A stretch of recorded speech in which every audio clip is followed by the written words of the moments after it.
Hey there, Karen. You remember the weather last week. Really glorious. A lot of families here at the park enjoying the weather. The kids on the swing set, mom watching nearby, as you mentioned, and then Dulce disappears without a trace. Now the only signs of her are here at this makeshift memorial set up over the weekend. No one has seen her since, but family members say they are not giving up hope as tips continue to come in to investigators. An entire community continues to pray for her safe return home. Yesterday, a baseball game happening right here on this diamond where this makeshift memorial has been set up right behind home plate. The day before the game, a community vigil was held as family and friends, even joined by complete strangers, prayed for her safe return home. Candles were lit in honor of little Dulce Alaves, the flickering of light shining bright on pictures of the little girl sporting her smirk and grin. The 5-year-old vanished from the park last Monday. A day later, police released a description of who they believe that kidnapper to be, and this morning, a message from her uncle to whoever that person is. My mom and my sisters, every morning they wake up and they pray for her. Imagine somebody takes your family, and how would you feel? Be in our place. Like, we really want Dulce to come back because we really love her and we miss her.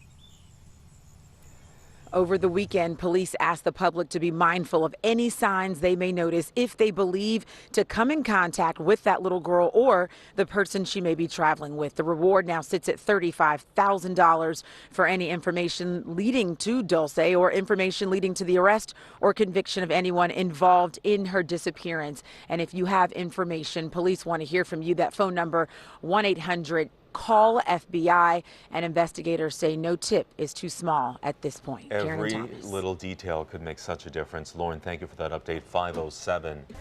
I know, guys. I'm holding a really big secret until about 9:45, so you have to stay with us. Some local students are going to get a really big surprise from a Philly sports superstar.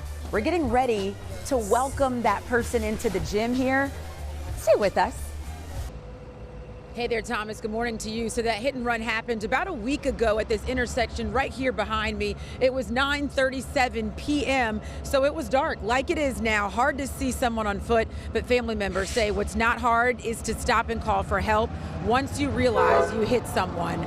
Mark Breslin was a pedestrian that night near Highway 45 and Hessian Avenue. That's when police tell us a late model Ford Explorer traveling southbound hit him and then sped off from the scene. Still going southbound, the driver was last seen turning right off onto High Street in Woodbury City. Police aren't sure about the extent of damage to that SUV. They didn't recover any debris from the scene. Family members having a really tough time understanding what happened to that 37-year-old father of two.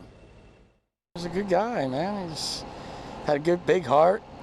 Anybody that ever met him liked him, you know. He wasn't a bad guy at all. He had his problems, but we all do. Get down to the police station, do the right thing. You know, do the right thing, because it's going to follow you one way or another. Go do the right thing. You didn't do the right thing that night. Do the right thing now.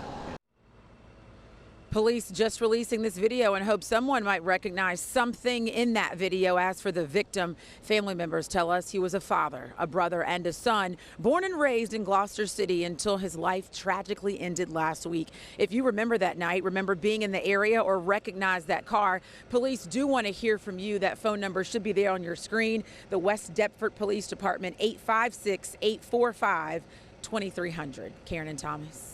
Hopefully, certainly we'll find out who that was. Lauren, thank you.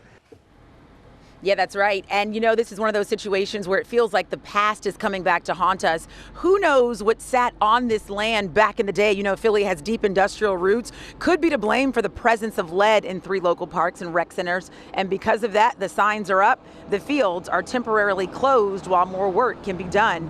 We are live at the Heitzman Recreation Center in Port Richmond, where parents and kids were both shocked by the news. The Philadelphia Water Department currently planning improvements and will include lead remediation where necessary. The city's Parks and Recreation Department took a number of soil samples from the athletic field, and some of those soil samples contained elevated levels of lead. Now, we have to remind you, lead is a metal that's found naturally all over the world. It can be toxic, though, if it's swallowed or inhaled. It poses a particular concern for pregnant women women and young children because fetal and child brain and nervous systems are still developing.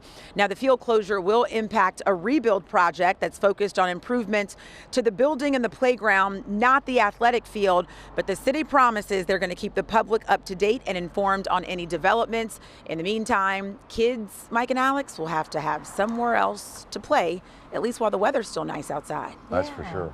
This is the best time of year. It's nice and cool. So hopefully they'll still get to find a place where they can still do their thing. 6:37.